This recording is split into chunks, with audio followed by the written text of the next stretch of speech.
नमस्कार दोस्तों, मैं एस्ट्रोलॉजर राजेश कालिया हार्दिक स्वागत करता हूं आपके अपने YouTube चैनल अक्षित एस्ट्रो मास्टर में।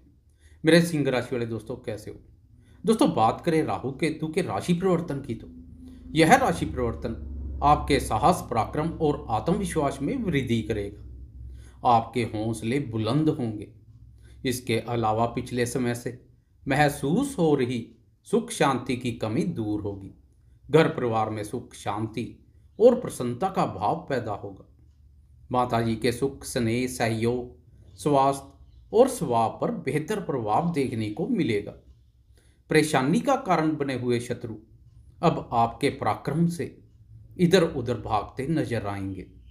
दोस्तों, राहु केतु भी गुरु और शनि की भांति एक ही राशि पर बहुत लंबे अरसे तक गोचर करते हैं तथा इन चारों ग्रहों का गोचर हमारे जीवन पर बहुत गहरा प्रभाव डालता है। दोस्तों, राहु केतु छाया ग्रह है। यह छाया ग्रह देने पर आए तो पल भर में रंक से राजा बना देते हैं। इनके समान कोई धनदाता नहीं है। एक ही राशि पर राहु केतु की गोचरीय अवधि 18 मास है।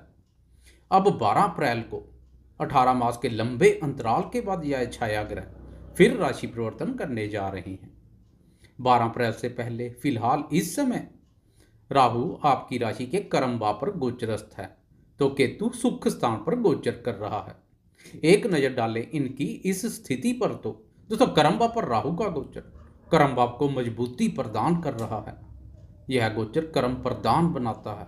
सफलता एवं उन्नति के लिए जातक प्रयासरत रहता है।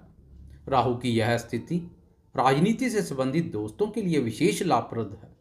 राहु अपनी चतुरता और चालाकी से जीवन में आगे बढ़ने के गुर सिखाता है, डिप्लोमेटिक बनाता है, साम दाम दंड भेद की नीति में माहिर करता है। परंतु कार्य व्यापार में उतार चढ़ाव जैसी स्थिति देखने को मिलती है। कार्य व्यवसाय और व्यापार में बदलाव जैसे विचार बार बार मन पर हावी होते हैं। राहु के प्रभाव से कार्य व्यवसाय में अस्थिरता जैसा माहौल बन रखा है। इसके साथ ही सुख स्थान पर केतु का गोचर घर परिवार की सुख शांति में कुछ कमी करता है, परस्पर मतभेद पैदा करता है, मातृभूमि से दूर चले जाने की इच्छा प्रबल होती है। अब राशि परिवर्तन से खासकर केतु के संबंध में परिस्थितियां अधिक बेहतर होती दिखाई देंगी। दोस्तों, यह दोनों छाया ग्रह हमेशा वक्री अवस्था में ही गोचर करते हैं।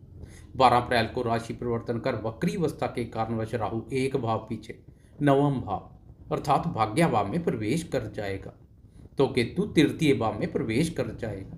दोस्तों, तृतीय भाव से साहस, पराक्रम, छोटे भाई बहन, पड़ोसियों, कान, लेखन और संचार कार्यों का विचार किया जाता है। दोस्तों, पराक्रम भाव पर केतु का गोचर आपके साहस, पराक्रम और आत्मविश्वास को मजबूती प्रदान करेगा। केतु के पिछले चतुर्थ भाव पर गोचर से भूमि, भवन और वाहन के संबंध में कोई परेशानी है तो अब उस परेशानी से भी छुटकारा मिलेगा। केतु का चतुर्थ भाव से प्रस्थान करना भूमि, भवन और वाहन सुख में वृद्धि करेगा। चतुर्थ भाव पर आक्रामक मंगल की राशि में केतु का गोचर आपके मन में भी कठोरता और क्रूरता के भाव पैदा कर रहा था। इससे घर परिवार के सदस्यों के साथ भी मतभेद जैसी स्थिति बन रखी है। सुख शांति भंग हो रखी है। केतु के राशि परिवर्तन से चतुर्थ भाव के संबंध में भी बेहतर परिवर्तन आएगा।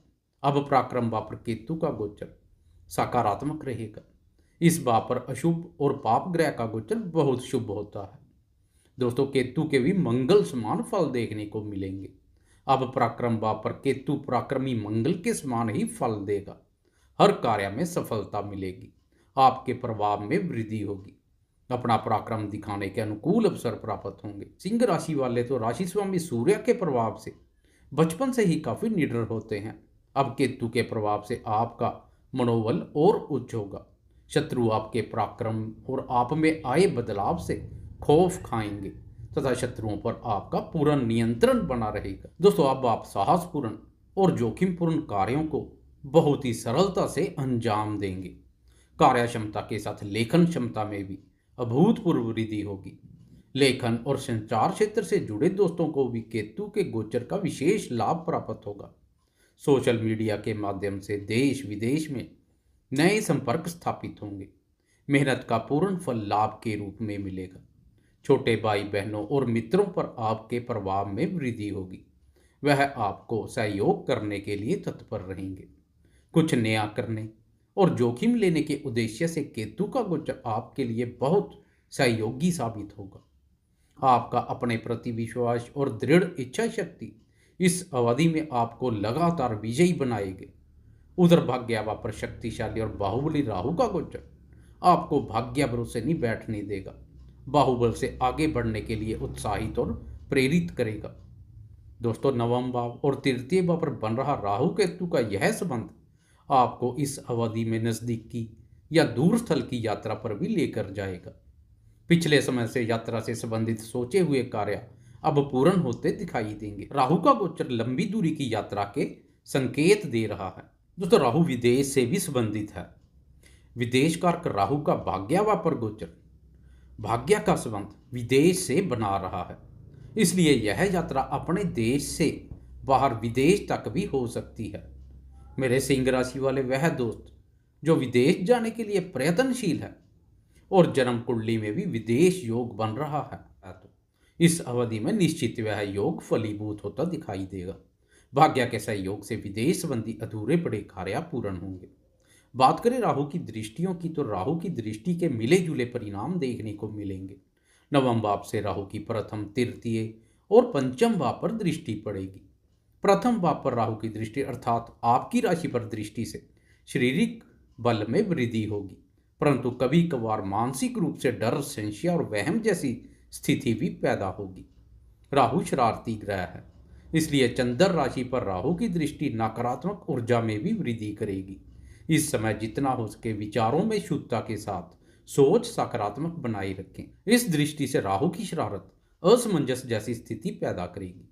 तृतीय भाव पर राहु की दृष्टि पराक्रम और यश की वृद्धि करेगी। अपने कानों के प्रति विशेष रूप से सावधानी बरतें। तेज आवाज में डीजे और ध्वनि प्रदूषण वाली जगह पर जाने से परहेज करें। दोस्तों, पंचम भाव पर राहु की दृष्टि संतान के संबंध में शुभ नहीं है। संतान के साथ स्नेह एवं मधुरता में किसी भी प्रकार की कोई कमी ना करें। प्रेम संबंधों के मामले में यह दृष्टि प्रेमी जनों में परस्पर मतभेद पैदा करेगी। पंचम भाव को राहु नीच दृष्टि से देख रहे हैं। प्रेम संबंधों में एक दूसरे के प्रति अधिक विश्वास बढ़ाने की आवश्यकता रहेगी। दूसरों के बहकावे में ना आए। प्रेम संबंधों के मोर्चे पर फूंक फूंक कर कदम आगे बढ़ाने की आवश्यकता रहेगी। दोस्तों, पंचम भाव पर भी राहु की शरारत महंगी पड़ सकती है, इसलिए बुद्धि विवेक से सोच विचार कर ही कार्य करें। खासकर निवेश संबंधी या कोई भी महत्वपूर्ण निर्णय लेने जा रहे हैं तो काफ़ी ध्यानपूर्वक लें। जोश जोश में होश भी बनाए रखें। जोखिम पूर्ण निवेश से दूरी बनाकर रखें। लोभ लालच वाली स्थिति में ना फंसें। राहु के शुभ फलों को दूर करने और शुभ फलों तथा भाग्य में वृद्धि के लिए राहु से संबंधित वस्तुओं का दान पुण्य करते रहें। कबूतरों की सेवा करें। दोस्तों, आपको यह वीडियो कैसी लगी? लाइक, शेयर, कमेंट्स और सब्सक्राइब करना ना भूलें। धन्यवाद।